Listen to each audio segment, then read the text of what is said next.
চাঁদা না পেয়ে জনসম্মুখে প্রবাসীর স্ত্রীকে মারধর। জানা যায়, জুনের 1 তারিখ বেলা 10টার সময় মামুন মেম্বারের নির্দেশনায় ওয়াদুদ রনি ও তার সাথে থাকা সুমন সহ কয়েকজন মাদক ব্যবসায়িক শারমিন আক্তারের কাছে চাঁদা দাবি করেন বলে জানান।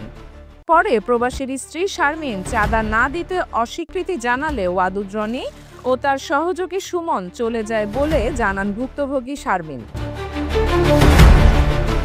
পরে ভুক্তভোগী শারমিন আরও জানান, তারা সকালে চলে গেলেও আবার বিকাল 5টার সময় আমার কাছে আসেন।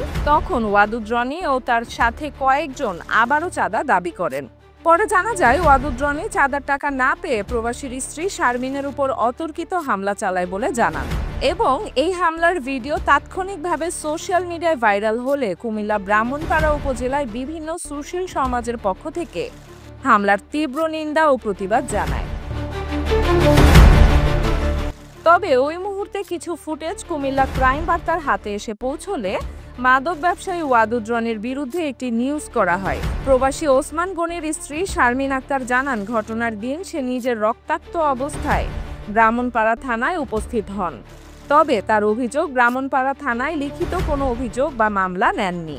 ভুক্তভোগী শারমিন আরও জানান, পরে নিকটস্থ থানায় কোনো বিচার না পেয়ে সরাসরি কোর্টে দ্বারস্থ হন এবং জানা যায়, ভুক্তভোগী শারমিন সরাসরি কোর্টে দাঁড়িয়ে একটি মামলা করলে মামলাটি আমলে নেন বিজ্ঞ আদালত।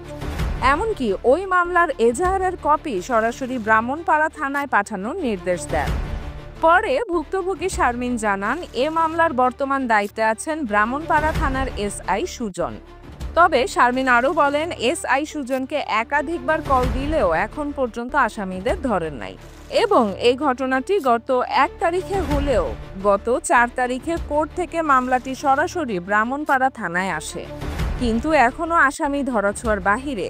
তবে এই ঘটনাটি সোশ্যাল মিডিয়ায় ভাইরাল হলেও এবং একাধিকবার নিউজ হলেও এখনও ব্রাহ্মণপাড়া থানার পুলিশ প্রশাসন নীরব। তবে কিছু কিছু সুশীল সমাজ ও স্থানীয় বাসিন্দাদের অভিযোগ, ব্রাহ্মণপাড়া থানার কিছু কিছু অফিসার্স আছে, তারা মাদক ব্যবসায়ীদের সাথে জড়িত এবং তাদের থেকে মাসোয়ারা টাকা পান বলে দাবি করেন স্থানীয় বাসিন্দারা। এমতো অবস্থায় চলতে গেলে আইনকে কেউ সম্মান বা শ্রদ্ধা করবেন না বলে জানান সাধারণ জনগণ এবং এই ঘটনার সুষ্ঠু বিচারের দাবি জানিয়ে তার সাথে ব্রাহ্মণপাড়া থানার পুলিশ প্রশাসন ঘুষ বাণিজ্য বন্ধ করে দিয়ে সাধারণ মানুষের পাশে দাঁড়ানোর আহ্বান সাধারণ জনগণের ও সুশীল সমাজের। মোহাম্মদ রেজা, কুমিল্লা ক্রাইম বার্তা।